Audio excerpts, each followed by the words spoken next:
As usual, I procrastinate for everything, so I need to address these two ferns that I have right here. They are growing way too big for their pot. So in this video, I'm going to go over the signs that you can go look for in your plants to know whether or not it's time to repot them. Let's go. What's going on, my plant people? I am the ADHD gardener, where I use gardening, houseplants, and humor as a form of mental health therapy. And now that the summer is over, I need a lot of mental health therapy. A lot of it. Because I can't go outside and garden. So I'm turning my house into a jungle. Do you see my cat? Do you see my cat acting up right now? I have these two Kimberly Queen ferns that are ridiculously big. They have overgrown its pot. So what are the signs to look for? Well, one of them is this. You will have your roots growing from the bottom of the pot. So sign number one is basically when you have roots growing from outside of your drainage holes.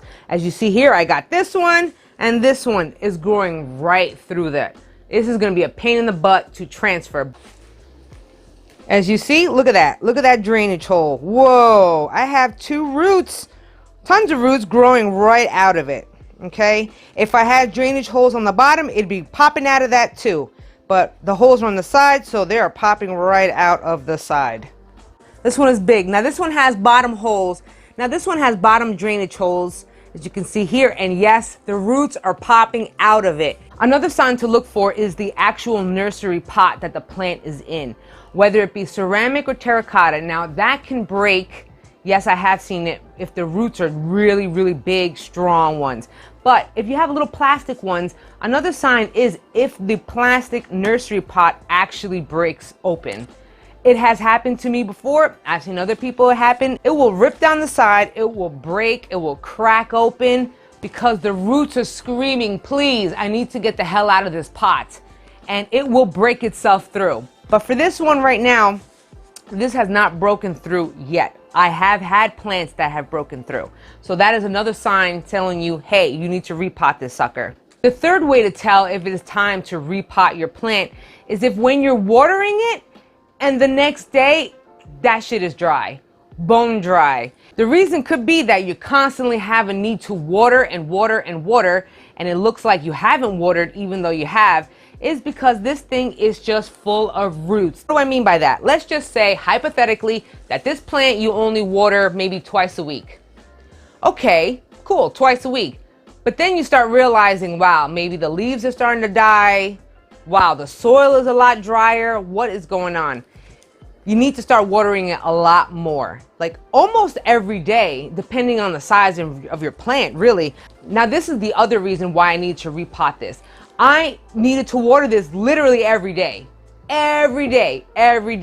And even then, it wasn't completely like saturated with water. There's just not that much dirt in here anymore. It has been taken over by roots. So the more roots that you have, the more water is going to get sucked up into the plant. So if you find that you need to water your plant more often than you normally do, then it is time to repot. Another way to tell if your plant is way too small for your pot is actually feeling the pot. And as I feel the pot, it is just thick. Like I can literally feel areas that are kind of bumpy, and that is all from roots. Feeling the pot will only work if you have a nursery pot or a thin plastic container for it. Then you'll really be able to feel the pot in itself. Now, normally it would be just regular standard dirt, but if your roots have overgrown way too much, it'll start to get firm. It'll start to kind of feel bumpy, feel firm. I feel a root right here. It is growing really big. I can actually feel it. It feels really, really firm, not your standard dirt kind of feel. So this is another way to tell. Now, you won't be able to tell this way with the ceramic or terracotta because obviously that pot is way too firm. But if you have a plastic nursery pot, you can definitely just tell by feeling on the outside and squeezing a little bit. Wow. Those are the few signs. Now, how do we handle this? Now, when it's time to transplant this plant into another pot, you normally only want to go up one size, maybe two sizes up from the pot size that you have already. So if I know that this is like an 8-inch pot, I'm only probably gonna go up to like a 9 or 10 inch pot. You don't wanna go up any more sizes than like 2 sizes up. I find that, you know, it messes with the watering. I find that it kind of messes with the roots a little bit. Maybe not the roots so much in my perspective and my history of doing this, but I have noticed that there was always a watering problem when it came to putting a plant into the wrong size container. That was a pain. Is it doable? Yes, but you have to pay more attention to it. And again, with that mindfulness, damn that mindfulness. Now the planter I'm gonna use right here is actually 3 sizes larger than the plant itself. Now, normally I would not do that. However, being that this plant is so big in itself already, I'm having a hard time finding a nice planter that would fit this plant. Now, yes, you can find a larger nursery pot if you want to, you know, a size or 2 sizes up. That is totally fine. However, if you are looking for something a little more nice or stylish, chances are you probably will not find the right pots. Now this planter that I got is actually a little larger than I would have liked. But being that this plant is so big, I had a hard time finding a planter that was, you know, kind of like nice for aesthetics in a nice size pot. Now I know I can find the right pot for this if I was going nursery pots, because those are a lot thinner.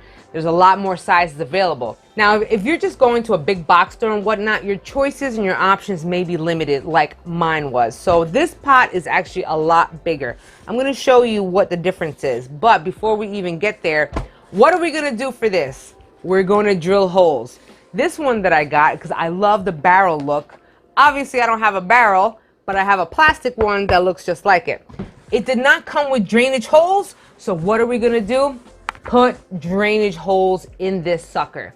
Now, depending on the plant is the amount of drainage holes that you're gonna put in there.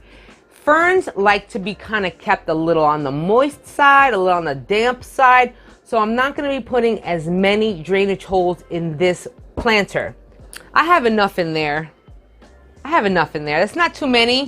I normally would have put more, but these ferns like to be a little on the moist side. Moist.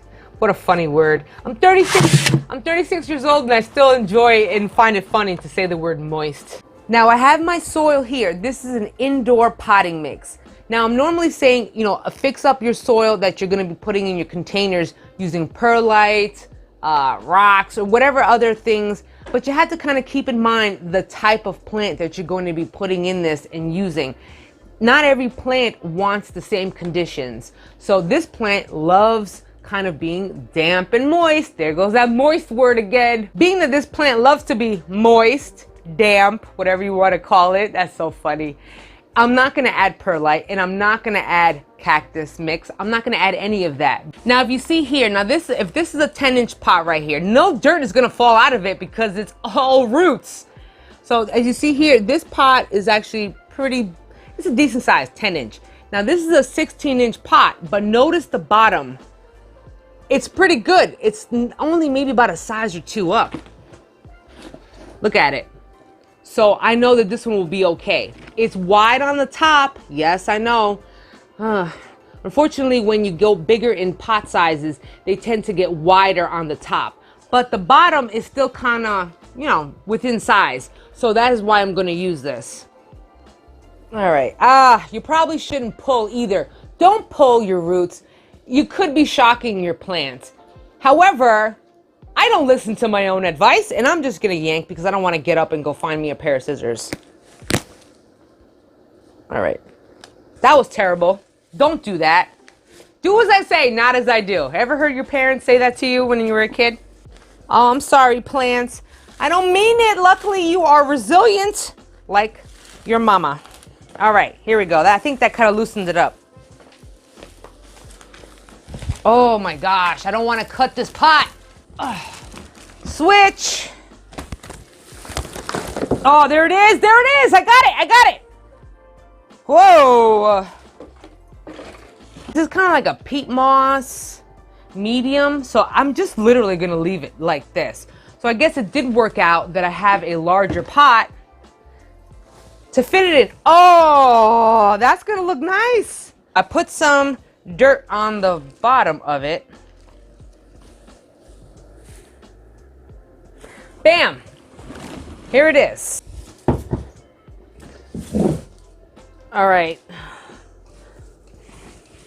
Whoa. See how tall that is? This pot was huge and it took up a lot of dirt, but that's okay because I have a feeling that it is going to fill up with roots in no time.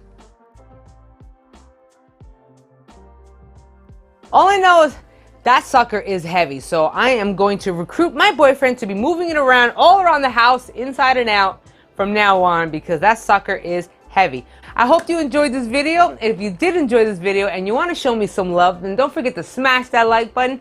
I really appreciate it. Take your dirty thumbs and go pop right on that thumb. If you haven't already, then consider subscribing. I drop a video every week and then some in between on all things from gardening, houseplants, and mental health. And last but not least, you can find me and check me out on Facebook and Instagram. I'm on there all the time. I share a lot of memes. It's a lot more on the funnier, lighthearted side. Also, you know, some ins and outs of my life and side projects. So until the next episode, you guys, peace and love. And Ramen is here to make a mess out of my plants and dirt. Go. Be gone.